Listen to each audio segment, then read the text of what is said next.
You know, Street Fighter, it's so much more than just a video game, right? For decades now, it's been something else entirely. It's like a discipline, almost a digital martial art. And it's the perfect case study for what it really takes to achieve mastery. We're going to dive into that long, hard road, a path that really just starts with one single powerful idea. And this Bruce Lee quote, it just hits the nail on the head. Mastery is not a destination, but a journey. I mean, if you've ever spent hours, and I mean hours, in training mode, you know this feeling. The journey to get good at Street Fighter, it feels endless, right? It's complex, it's frustrating, but it's also so rewarding. And honestly, it's a lot like trying to get great at, well, anything. Think about it. This whole thing started in loud, crowded arcades. And from there, the Street Fighter franchise literally built the foundation for every fighting game that came after it. I'm not exaggerating. It became the blueprint. It's the standard that every other game is still measured against today. It's just a core, undeniable pillar of competitive gaming culture. So, how did this series stick around for so long? What's its secret?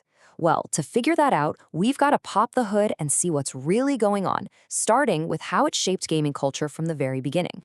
Okay, so here's the breakdown. It's really a mix of a few key things. First, like we said, it created the blueprint for the entire genre. But it also demands a ton from its players. You have to really understand its mechanics. Then you've got its amazing jump from local arcades to massive esports stages. And through it all, it's kept innovating. But, you know, the real secret sauce? It's that deep strategic core that just keeps people coming back. All right, let's start with the most obvious thing you see when you look at the game, the characters. I mean, they're iconic, right? But they're not just cool-looking fighters. There's a really smart, carefully balanced design philosophy behind every single one of them. Yeah, it all boils down to this super delicate balance. The designers are constantly playing with power, speed, and strategy. Think about it. If a character hits like a tank, they probably move like one too. And that slowness, that creates a perfect opening for a faster, weaker character to get in. It's all designed so that your skill is what matters, not just picking the so-called best character on the screen. And this really gets at a deeper idea. A character isn't just a collection of moves. They tell a story with how they fight. You can feel it, right? Ryu's super disciplined, controlled style versus Ken's flashy, almost arrogant energy. Those aren't just for looks. They represent totally different ways to play the game. And that's why we end up connecting with them. So all these different play styles get sorted into what we call archetypes. And what this does is create this amazing, high-speed game of rock, paper, scissors. You've got your zoners who want to keep you far away and pelt you with projectiles. But then you have your rushdown characters, whose entire job is to get in your face and never let you breathe. This strategic dance, this matchup puzzle, is at the heart of every single game. But listen, the characters, that's only half the story. If we really want to understand what makes this game tick, we have to go deeper. We have to talk about the mechanics. And there was this one innovation way back in Street Fighter 2 that didn't just change the game, it changed everything. It completely blew the roof off the skill ceiling.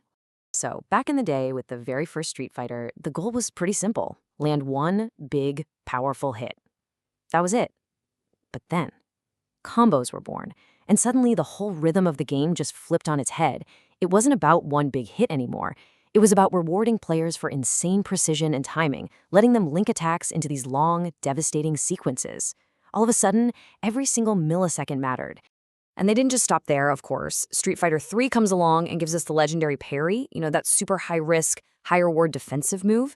Then Street Fighter 4 introduces focus attacks, adding this whole other tactical layer. You can see how each new game added something new, building on what came before, creating this incredibly deep ocean of strategy. Okay, so now we get to it, the real core of mastery. This is the stuff that separates the people who just play the game from the pros who live it. We're talking about the hidden science, the things you literally cannot see on the screen. First on the list is something called frame data. Now, the best way to think about this is it's the secret language of the game. Every single move, every action is measured in frames, which are just tiny fractions of a second. So while you or I might just see a punch, a pro sees the numbers. They know exactly how many frames it takes to start up, when it becomes active, and how long it takes to recover. And getting your head around these three phases, startup, active, and recovery, is absolutely critical. It lets a player know, with mathematical proof, which of their moves are safe to throw out and which ones will get them punished.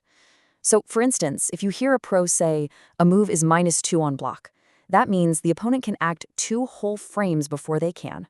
Now, 2 frames sounds like nothing, but for a top player, that's an eternity. That's a wide open invitation to get hit. It completely removes the guesswork and turns it into a science. All right, next up, hitboxes. These are basically the invisible shapes of the fight. You can't see them, but there are these boxes around the characters that decide exactly where an attack connects and where a character can get hit. The true masters, they don't need to see them. They can visualize these boxes in their heads. This lets them space their attacks perfectly, hitting you from the maximum possible range while keeping themselves just barely safe. But it's not all about the numbers and the geometry. The final and maybe most important layer is all in your head. It's the mind games. It's basically high-speed poker. You're not just playing against a character, you're playing against the person holding the controller. You're trying to condition them, to teach them to expect a certain thing, and then bam, you hit them with something else and punish them for the very habit you created. It's brilliant. So you take all this stuff, the physical skill, the deep technical knowledge, the psychological warfare, where does it all come together? Well, let's take a look at how the competitive scene itself evolved, from its pretty humble beginnings to the massive global stages we see today. Back in the 90s, the arcade was everything. That was the battlefield. It was a real, physical, face-to-face community. And the pressure was intense. You'd have a line of people watching right over your shoulder.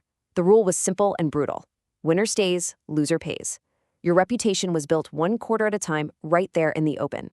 And when you compare that to now, wow. It's a completely different world.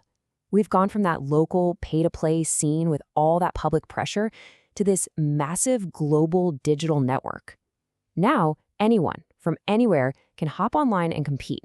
The accessibility is just incredible, but it also presents a completely different kind of challenge for players. And this is where that evolution has led us. Today's top Street Fighter players are professional athletes, digital athletes. They compete in huge arenas for big-time sponsorships and life-changing prize money, all while millions of people are watching them online. It's a legitimate career path now, a path that was paved quarter by quarter back in those old-school arcades. Which really brings us to this idea. It just ties it all together so perfectly. Because after you've learned the characters, after you've grinded out the combos, after you've memorized the frame data and visualized the hitboxes, what's left? The human element. It all comes down to playing the person, not just the game. Outthinking your opponent, that is the absolute pinnacle of mastery. And so that leaves us with one final question to think about. We live in a world where games get patched and updated constantly. Things are always changing. So what does the journey of Street Fighter teach us? Maybe it's that real mastery isn't just about learning one game or one set of rules. It's about the dedication, the deep analysis, and that relentless, unending pursuit of getting better. It's a journey that really never ends.